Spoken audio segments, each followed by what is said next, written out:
ஓம்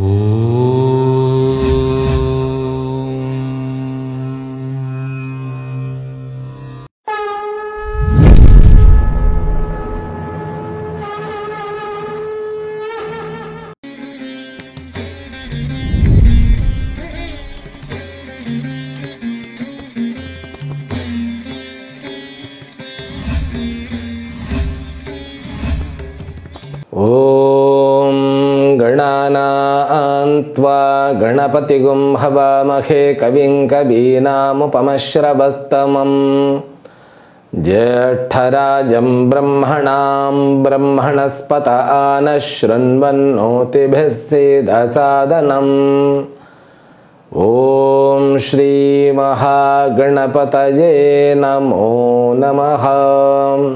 ஓம் பிரபன்னபாரிஜாதாய தோத்ரவேத்ரைகபாணயே ஞானமுத்ராய கிருஷ்ணாய கீதாமிருததுஹே நமः.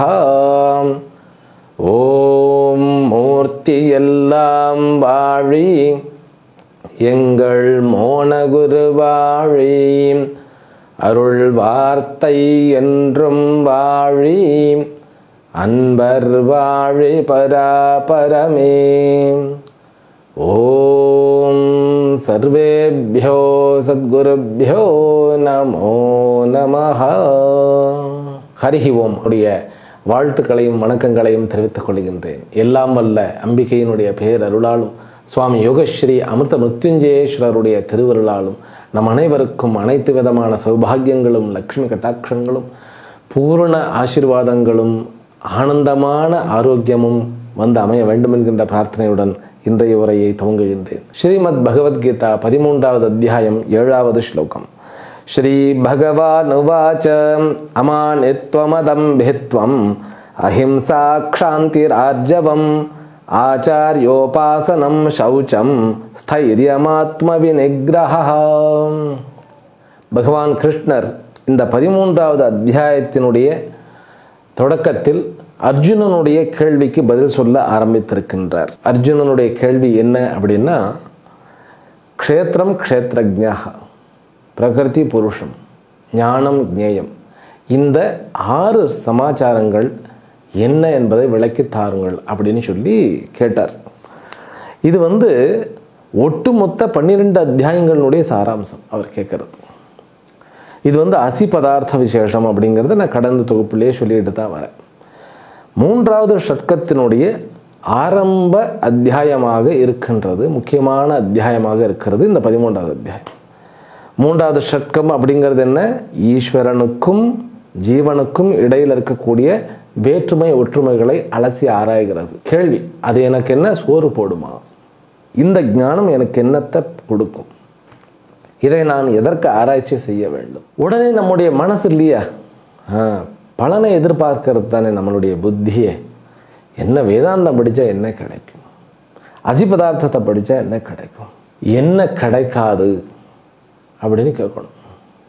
வாழ்க்கையினுடைய அடிப்படை அண்டர்ஸ்டாண்டிங், நம்மை பற்றி நமக்கு புரியும், இந்த உலகத்தில் என்ன நடந்து கொண்டிருக்கின்றது என்பவைகள் புரியும்.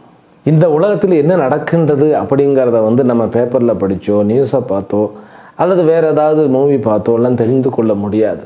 இந்த சாஸ்திரத்தை உணர்வதன் மூலமாக மட்டுமே நம்மால் முழுமையாக உணர்ந்து கொள்ள முடியும். இதில் சந்தேகமே கிடையாது. இந்த உலகத்தை உணர்ந்து கொள்வதற்கு முடியுமா அப்படின்னாக்கா கண்டிப்பாக முடியும்.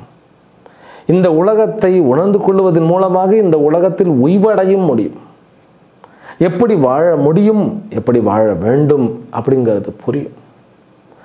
எப்படி வாழ்ந்தால் அது மனித வாழ்க்கையாக அமைந்து பிறகு அது தேவர்களுடைய வாழ்க்கையாக உயர்ந்து மற்றவர்களுக்கும் உபயோகமாக நம்மால் வாழ முடியும் என்பதும் நமக்கு புரியும். முதல்ல தெளிவு தெளிவு தெளிவு தெளிவு. பிறகு என்ன? அற்புதம், ஆனந்தம், அதிசயம். அதுதான் வாழ்க்கை. போராட்டம் இல்லை வாழ்க்கை, பயத்திற்காக ஓடுவதில்லை வாழ்க்கை, பதைப்பதைப்புடன் இருப்பதை சிதைப்பதில்லை வாழ்க்கை, ஆனந்தமாக அனைவருக்கும் உபயோககரமான வகையில் வாழ்வதே வாழ்க்கை. அது அமையும். வேற என்ன வேணும்? அப்போ பணம் கிடைக்காதா? இன்னும் பாருங்களேன், அப்போ பணம் கிடைக்காதா? அவ்வளவு ஸ்ட்ராங்காக மனசுக்குள்ளே இறங்கி இருக்கிறது. பணம் இருந்தால் தான் வாழ்க்கை. இது நம்ம சனாதன தர்ம வாழ்க்கையே இல்லை.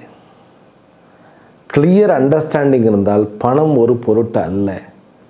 நல்லா யோசனை பண்ணி பாருங்கள். பெரிய பெரிய ஜாம்பவான்கள் தொழிலில் நிரந்தரமான வெற்றியை அடைந்து அந்த வெற்றியிலும் துவளாமல் கடைசி வரைக்கும் தன்னை நிலைநிறுத்தி கொண்ட அந்த பெரிய பெரிய பணக்காரர்கள், செல்வந்தர்கள், இவர்களெல்லாம் பாருங்களேன், பணத்தை பிரதானமாக வைத்து அவர்களுடைய வாழ்க்கையை அவர்கள் நடத்தவில்லை. பிஸ்னஸ் அது என்னது? விருத்தி விருத்தி விருத்தி, டெவலப்மெண்ட் டெவலப்மெண்ட், அதைத்தான் ஃபோக்கஸ் பண்ணினார்களே ஒழிய எவ்வளோ பணம் எவ்வளோ பணம் பணம் பணம் அப்படி என்னலை. பணம் வாழ்க்கை அல்ல. அதனால் என்ன கிடைக்கும் என்ன கிடைக்கும் என்ன கிடைக்கும், அந்த என்ன கிடைக்கும் என்ன கிடைக்குங்கிற அந்த ஆள் தான் பிரச்சனைக்கு உண்டான ஆள் அப்படின்னு இங்கே சொல்லப்படுகிறது. அப்போ அப்படியே மங்குனி மாதிரி இருக்கணுமா சுவாமிகளே? வாழ்க்கையில் எது நடந்தாலும் கண்டுக்கிடப்படாது. எதிர்காலத்தை பற்றி பிளான் பண்ணக்கூடாது, பயப்படக்கூடாது. அப்படி தானே சொல்கிறேன் நீங்கள்? அப்படின்னா பிளான் பண்ணக்கூடாதுன்னு சொல்லவே இல்லை, பயப்படக்கூடாது. அப்புறம் கடந்ததை நினைத்து வருத்தப்படக்கூடாது. நிகழ்காலத்தில் இருக்க வேண்டும் முதல்ல. அதனால் இது இந்த 13வது அத்தியாயம் இருக்கிறது இல்லையா, இதனுடைய பிரயோஜனம் சொல்லி மாளாது. லலிதா சகஸ்ரநாமத்தில் லலிதா சகஸ்ரநாமம் முடிஞ்சோடனே பலஸ்ருதியே பார்த்தீங்கன்னா 50-60 ஸ்லோகங்கள் ஓடும். திருஷத்தி முடித்ததுக்கப்புறம் அதற்கு 80 ஸ்லோகங்கள் பலஸ்ருதி. அதனால் என்ன கிடைக்கும் அதனால் என்ன கிடைக்கும். இப்போ இங்கெங்கே பலஸ்ருதி அப்படின்னு கேட்டால், இது 18 அத்தியாயங்கள் படித்து முடித்தவுடன் பலனாக அனுபவிக்கப்படும் பொழுது பலஸ்ருதியே தேவையில்லை. அதனால தான் முதல்ல எடுத்தோடனே கீதா மகாத்மியம் அப்படின்னு சொல்லி அந்த கீதா மகாத்மியத்தில் எல்லா பலன்களையும் சொல்லப்பட்டது. பங்கும் லங்கயத்தே கிரியும், முடவன் மலையை தாண்ட முடியும். ஃபிசிக்கலாக சொல்லப்படலை, வாழ்க்கை என்கின்ற மலையை ஈஸியாக தாண்ட முடியும். பண பிரச்சனையெல்லாம் ஒரு பிரச்சனையே கிடையாது அப்படிங்கிற மாதிரி வந்துடும். அப்போ இந்த ஐக்கியம் என்பது என்ன அப்படின்னு கேட்டால், நமக்கு மிகவும் தேவையான ஒரு ஞானம். சரி, அந்த ஞானத்தை சொல்லுங்க, ஆரம்பிங்க, நான் கற்று விட்றேன் அப்படின்னா அதற்கு இத்தனையும் வேண்டும். இதெல்லாம் என்னன்னு கேட்டால், 12 அத்தியாயங்கள் முடிந்தால் இருக்க வேண்டிய பலன்கள், இந்த பலன்கள் நம்முடைய பக்குவங்களாக பார்க்கப்படுகின்றன. இவைகள் இருந்தால் சொல்லப்பட போகின்ற ஐக்கிய ஞானமானது நம்முடைய பிரயோஜனம், நம்முடைய வாழ்க்கையை செம்மைப்படுத்தி பிரயோஜனத்தை உடைத்ததாக மாற்றும். அதனால் இந்த 13வது அத்தியாயம் அப்படிங்கிறது ஒரு பெரிய சமாச்சாரம். மனிதர்களில் உன்னதமாக தன்னை மாற்றிக்கொள்ள விரும்புபவர்கள் இந்த விஷயத்தை நன்கு கவனித்து ஆழ ஊன்றி படித்து கொள்ள வேண்டும். ஞானம் வர வர வர வர நம்முடைய மனசு என்னன்னு கேட்டால் அப்படியே மிதக்க ஆரம்பிக்கும். இந்த உலகத்தில் செல்வம் வந்தாலும் சரி, அல்லது இளமை இருந்தாலும் சரி, வலிமை இருந்தாலும் சரி, பதவி பட்டம் எது இருந்தாலும் சரி, அப்படியே மனசு அப்படியே பறக்கும். முதல்ல பறக்கக்கூடாது. அப்பனே, you have to be down to the earth. அதான் சொல்லிட்டார், அமானித்துவம் முதல்ல சமாச்சாரம்.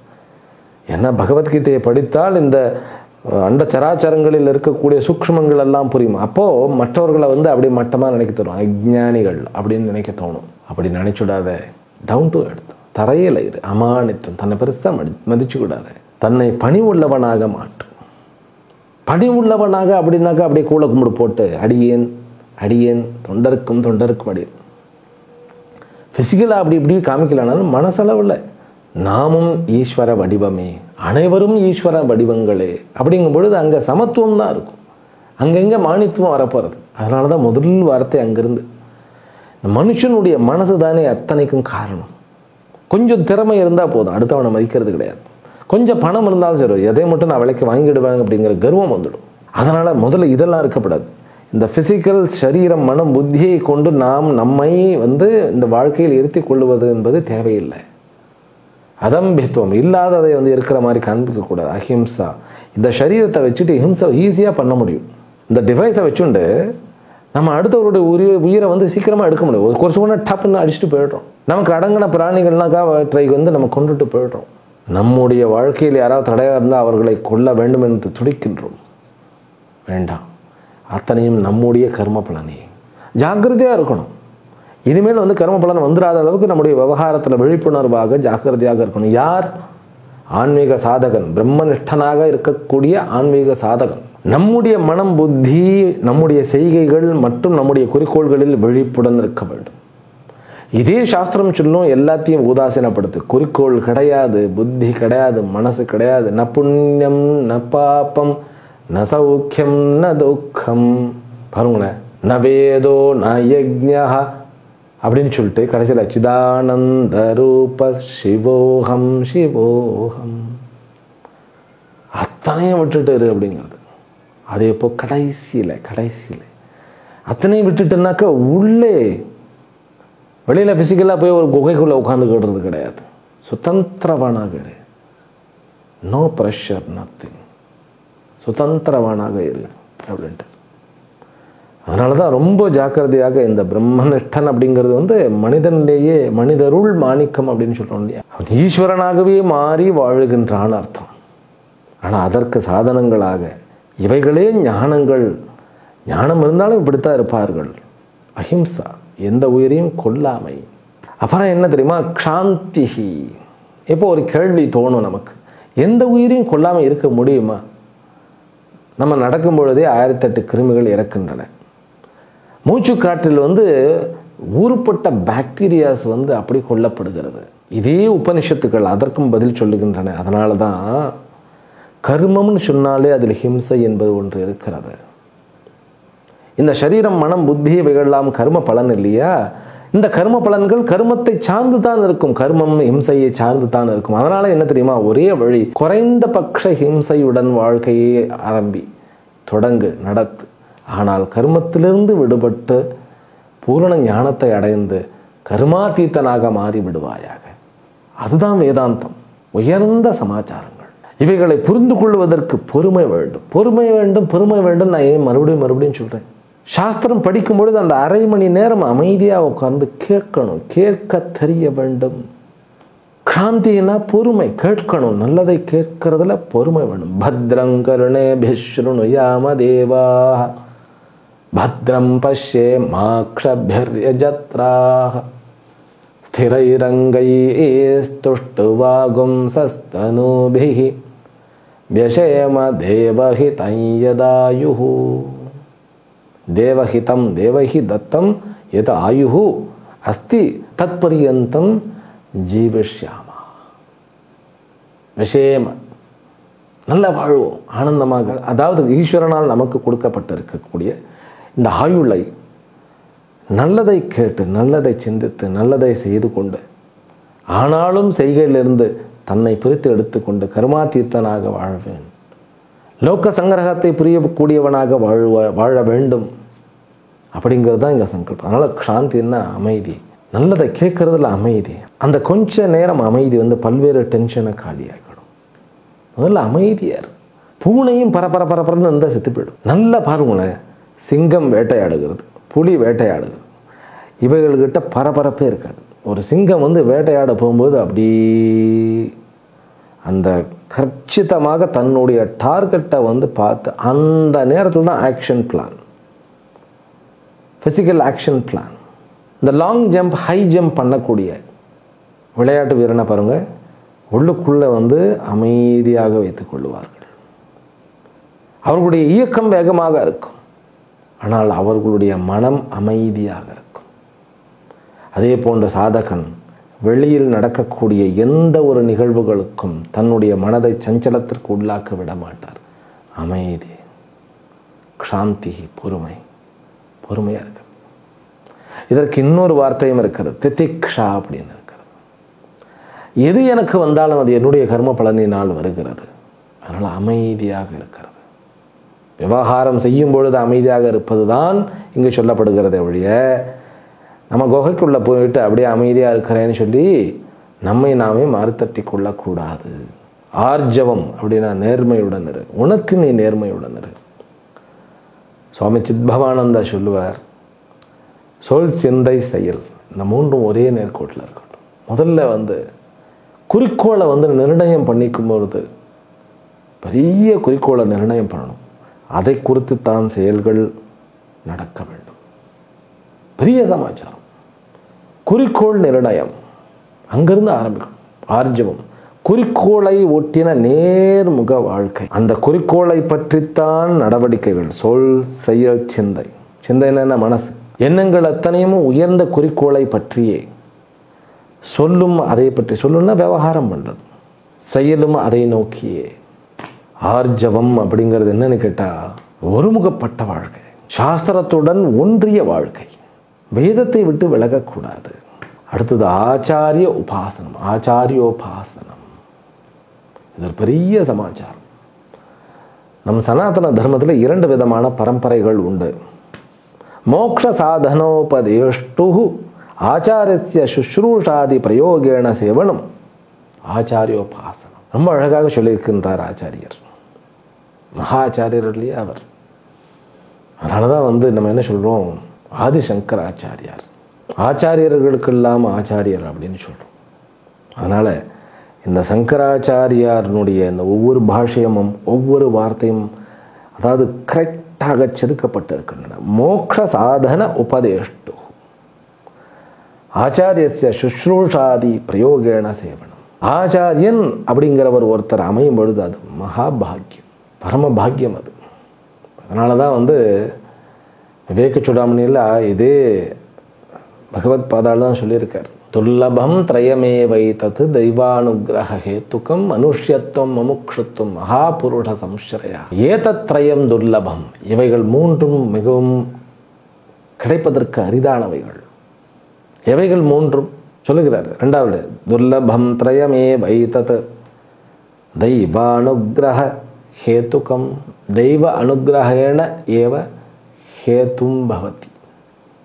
ஈஸ்வரனுடைய அருள் இருந்தால்தான் இவைகள் சித்திக்கும். என்னது? மனுஷ்யத்துவம் முமுக்ஷத்துவம் மகாபுருஷ சம்ஸ்ரயா. மனுஷ்யத்துவம், மனிதனாக பிறந்து மனிதத்தன்மையுடன் இருந்து மோட்சத்தில் நாட்டம் கொண்டு பிறகு அதற்கான ஆச்சாரியனை அடைவது. இந்த 3ம் மனுஷனாக பிறக்கிறது இல்லை, மனுஷத்தன்மையுடன் வாழ ஆரம்பிக்கிறது. ரொம்ப கஷ்டம். ஆச்சாரிய உபாசனம் அப்படிங்கிறது, ஒரு ஆச்சாரியன் கிடைக்கிறது ரொம்ப கஷ்டம். அதனால தான் திருமந்திரம் கூட தெளிவு குருவின் திருமேனி காண்டல் அப்படிங்கிறது. எடுத்த உடனே தெளிவு குருவின் திருமேனி காண்டல். ஒரு குரு கிடைக்கிறதுங்கிறது பெரிய சமாச்சாரம். நம் சனாதன தர்மத்தில் 2 லீனேஜ்னு சொன்னாலே 2 பரம்பரைகள் உண்டு. தந்தை மகன் தந்தை மகன் தந்தை மகன் என்கின்ற பரம்பரை ஒன்று. குரு சிஷ்யன் குரு சிஷ்யன் குரு சிஷ்யன். அப்போது இந்த தந்தை மகனுக்குள்ளேயே குரு சிஷ்ய உறவும் இருந்தது அந்த காலத்தில். அதனால தான் நம்ம பிரம்மோபதேசம்னு சொல்கிறோம். எதை காயத்தையை உபதேசம் பண்ணுறது பிரம்மோபதேசம். அந்த இடத்துல பிரம்மன்னா வேதம்.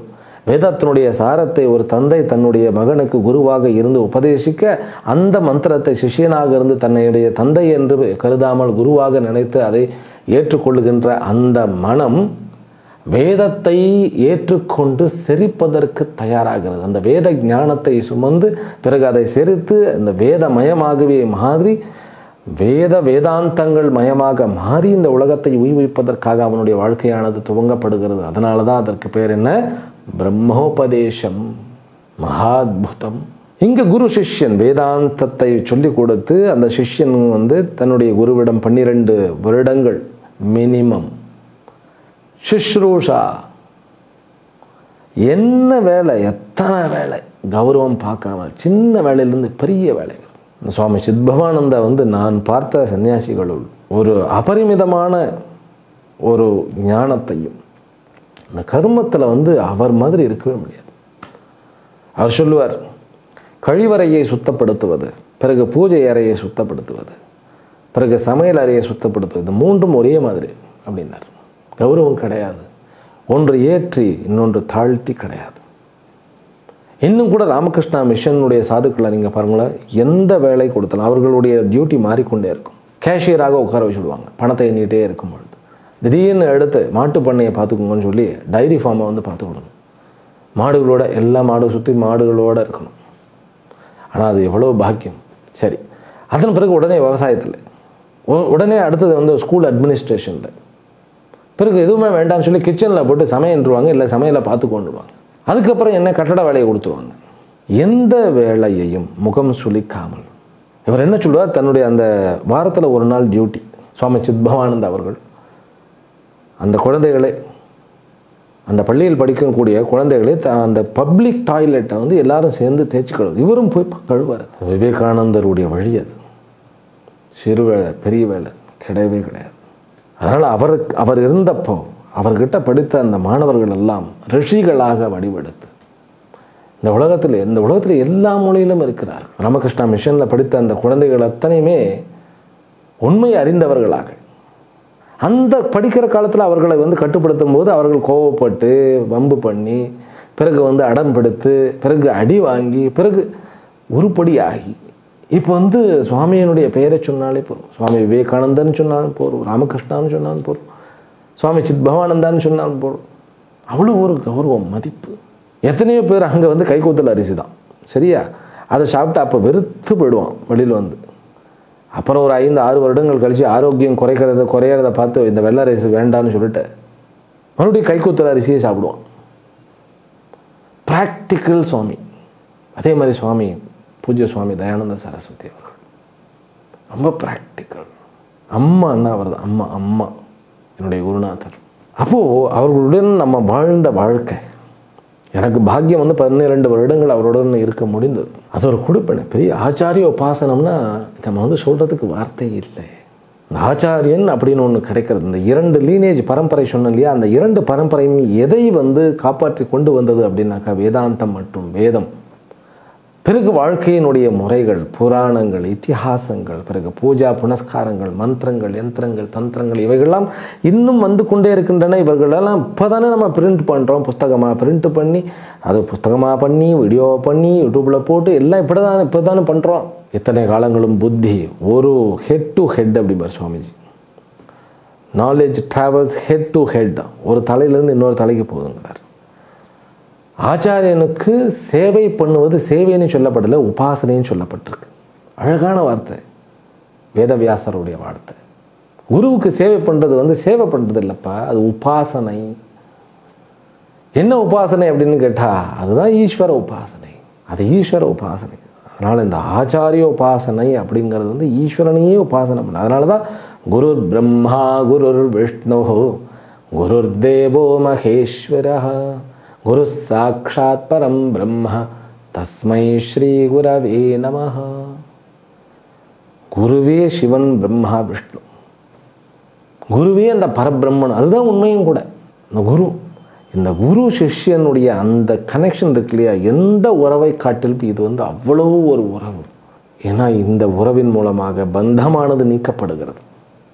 இந்த குரு சிஷ்யனுடைய இந்த உறவு இருக்கு இல்லையா, இந்த உறவு தான் சனாதன தர்மம், அதாவது நம்ம பாரத நாட்டினுடைய அஸ்திவாரமே. இந்த உறவை வந்து நம்ம வந்து உடைக்க முடியல. யாரால அப்படின்னு கேட்டால் வெளிநாட்டவர்களினால். அதனால் இவர்கள் இதை கேலி சித்திரமாக மாற்ற வேண்டும் அப்படின்னு சொல்லிட்டு பரமார்த்த குருவும் 10 சீடர்களும்னு சொல்லி கதையை வந்து எழுத ஆரம்பித்தா. கேலி சித்திரமாக மாற்றி விடுறது. அப்புறம் நம்முடைய குடும்பம், தந்தை தாய் உறவை கேலி சித்திரமாக்குறது. பிறகு என்ன, அதாவது கூட்டு குடும்பத்தை வந்து சிதைப்பது, இப்படி எல்லாம் வேலைகள் நடந்தன. இறைவனுடைய அருள் இப்போ வந்து ஒரு பெரிய ஒரு வரப்பிரசாத மீடியம் அப்படிங்கிற ஒரு தனி மனிதனுடைய கையில் இருக்க மாதிரி அந்த காலத்தில் இல்லை. இப்போ வந்து இந்த யூடியூப் முதலிய பல்வேறு சாதனங்கள் நல்லதையும் வந்து மக்கள் நேசிக்க ஆரம்பித்திருக்கின்றார்கள். உண்மை புரியும். ஆச்சாரியன் அப்படிங்கிறது ஒரு மனுஷன்தான். ஆனால் அந்த மனிதர் தன்னை வந்து கடவுளாக உணர்ந்து மற்ற அனைவரையும் கடவுளாகவே பார்க்கும் பொழுது அவன் ஆச்சாரியன் என்கின்ற நிலைக்கு உயர்கின்றார். அவர் கடவுளாகவே வந்து அத்துணை பேரையும் பார்க்கின்றார். அப்படிப்பட்டவருக்கு நாம் சேவை செய்வது அது ஒரு பெரிய உபாசனை. அது வந்து சகுண நிர்குண உபாசனை இரண்டும் கலந்தது. ஆச்சாரியனுடைய சரீரம் சகுணம், அவருடைய அந்த ஸ்வரூபம் என்பது நிர்குணம். அப்படிங்கிறது ஆச்சாரிய பூஜைங்கிறது பெரிய சமாச்சாரம். அது வந்து சொல்றார் பகவான். சௌச்சம் அப்படின்னா சுத்தமாக இருக்கிறது. அந்தக்கரண சுத்தி, புறத்திலும் சுத்தமாக இருந்து வாக் சுத்தம், காய சுத்தம், செயல்களை சுத்தம், எத்தனையும் சுத்தமாக இருப்பது. சுத்தத்தை மனசுலையும் மெயின்டைன் பண்ணுறது. ஸ்தைரியம் ஆத்ம வினிகிரகா, வாக் சுத்தம், அப்புறம் மனசு சுத்தமாக இருக்கிறது. ரொம்ப கஷ்டம். அடுத்தவர்களை பற்றி நம்ம தவறாக பேசாமல் இருக்கணுங்கிறது வந்து ஒரு பெரிய சமாச்சாரம். தவறாக நினைக்காமல் இருக்க வேண்டும் அப்படிங்கிறது அதை காட்டிலும் பெரிய சமாச்சாரம். இவைகளெல்லாம் அந்த சாஸ்திர அறிவு உள்ளே போக போக போக இவைகளில் இருக்கக்கூடிய வேல்யூ நமக்கு தெரியும். அதனால தான் சுவாமி பரமார்த்தானந்தா அவர்கள் இது வேதாந்தா ஃப்ரெண்ட்லி வெர்ச்சூஸ் அப்படிம்பார். ஆமாம், அவர் சொல்லும்போதே ரொம்ப அழகாக இருக்கும். அப்படி வேதாந்தா ஃப்ரெண்ட்லி வெர்ச்சூஸ் அப்படிம்பார். அற்புதமான ஆச்சாரியர்கள். நம்மெல்லாம் அவர்களோட வாழ்ந்து கொண்டு இருக்கின்றோம் அப்படிங்கிறது ரொம்ப ஒரு ஆமாம் ஒரு அதிர்ஷ்டம், ஒரு பாக்கியம்தான். அப்புறம் என்னுடைய இன்னொரு குருநாதர் சுவாமி ஓங்காரானந்த சுவாமி அவர்கள் வேத ஸ்வரூபம் அப்படியே. ஆமாம், கொஞ்சம் கூட அதில் நோ காம்ப்ரமைஸ். வேதம்னா வேதம், அவ்வளவுதான். சரி, ஸ்தைரியம் அப்படின்னா தைரியமாக இருக்கிறது. தர்மத்தை கடைபிடிக்கும் போது தைரியமாக இருக்கணும். நம்மளால் விபூதியெல்லாம் அடிச்சுட்டு சந்தியாவந்தனம் பண்ணிட்டு எல்லாத்தையும் அடிச்சுட்டு பேண்ட் ஷர்ட் போட்டு போயிட்டு இருப்பார். இதே ஒரு ஃபாரினர், அவர் பஞ்சகச்சை கட்டிக்கிட்டே ஃப்ளைட்டில் தான் தெரிகிறார். கேட்டால் ஐ நோ த வேல்யூ அப்படிங்கிறார். எப்போ நமக்கு தெரியுமோ தெரியல. ஸ்தைரியம் அப்படின்னா சாஸ்திரத்தில் நிலை நிற்பது, சாஸ்திரத்தில் சொல்லப்பட்டவைகளை கடைப்பிடிப்பதில் தைரியமாகவும் ஸ்தைரியம் கான்ஸ்டண்ட்டாக இருக்கிறது. லகாத்தார் அப்படின்னு ஹிந்தியில் சொல்லும் இல்லையா, தொடர்ந்து அதில் அப்படியே இது பண்ணுறது, அதாவது கடைப்பிடிக்கிறது. சம்டைம்ஸ் என்ன போர் அடிச்சிடும், வெறுத்துடும், விடுறதில்லை. தொடர்ந்து வெறுப்புக்கு அப்பாற்பட்டு தர்மத்தை கடைப்பிடிப்பது ஸ்தைரியம். ஆத்ம வினிகிரஹா, இது 2 விதமாக சொல்லப்படுகிறது. தன்னை அடக்கிக் கொள்வது. அடக்கம் அமரருள் உய்க்கும், அடங்காமை ஆறிருள் உய்த்து விடும். அடக்கமாக இருக்கிறது. ஆனால் ஆத்ம வினிகிரஹா அப்படிங்கிறதுக்கு இன்னொரு அர்த்தமும் சொல்லப்படுகின்றது. என்ன அப்படின்னு கேட்டால், சுய நிந்தனை இல்லாமல் இருப்பது, செல்ஃப் கண்டமிங் பண்ணாமல் இருப்பது. ஆத்மனஹா அபகாரகஸ்ய ஆத்மசப்த வாச்சியஸ்ய காரியகரண சங்காத்தஸ்ய வினிகிரஹா ஸ்வபாவேன சர்வத்தः பிரவருத்தியஸ்ய சன்மார்க்கே ஏவ நிரோதா ஆத்ம வினிகிரஹா. நல்ல செயல்களிலும் நல்ல விருத்திகளிலும் நல்ல அதாவது கர்மங்களிலுமே தன்னை ஈடுபடுத்தி கொள்ளுதல், சத்சங்கத்திலேயே தன்னை இணைத்து கொள்வது ஆத்ம வினிகிரஹா என்று சொல்லப்படுகிறது. ஆக இந்த ஸ்லோகத்தில் எத்தனை வெர்ச்சுவஸ் சொல்லிட்டார் பாருங்களேன். அமானித்வம், அதம்பித்வம், அஹிம்சா, க்ஷாந்தி, ராஜ்யமம், ஆச்சாரியோபாசனம், சௌஷம், ஸ்தைரியம், ஆத்ம வினிகிரஹா 9 சமாச்சாரங்கள் சொல்லி முடிச்சிட்டார். அடுத்த ஸ்லோகத்தில் வர்றதை நம்ம அடுத்த தொகுப்பில் தொடர்ந்து காண்போம் என்று சொல்லி, எல்லாம் வல்ல அம்பிகையினுடைய பெயரருளாலும் சுவாமி யோகஸ்ரீ அமிர்த மிருத்யுஞ்சயேஸ்வரருடைய திருவருளாலும் நம் அனைவருக்கும் அனைத்து விதமான சௌபாகியங்களும் லக்ஷ்மி கட்டாட்சங்களும் பரிபூர்ண ஆரோக்கியமும் பூரண ஆனந்தமும் பரிபூர்ண நோய் எதிர்ப்பு திறனும் அமைய வேண்டும் என்கின்ற பிரார்த்தனையுடன் இந்த உரையை இத்துடன் நிறைவு செய்கின்றேன். ஹரிஹி ஓம் ஸ்ரீ குருப்யோ நமோ நம. ஓம் பூர்ணமதః பூர்ணமிதம் பூர்ணாத் பூர்ணமுதச்யதே பூர்ணஸ்ய பூர்ணமாதாய பூர்ணமேவாவசிஷ்யதே. ஓம் சாந்தி சாந்தி சாந்தி. ஹரிஹி ஓம் ஸ்ரீ குருப்யோ நமஹ. ஹரிஹி ஓம்.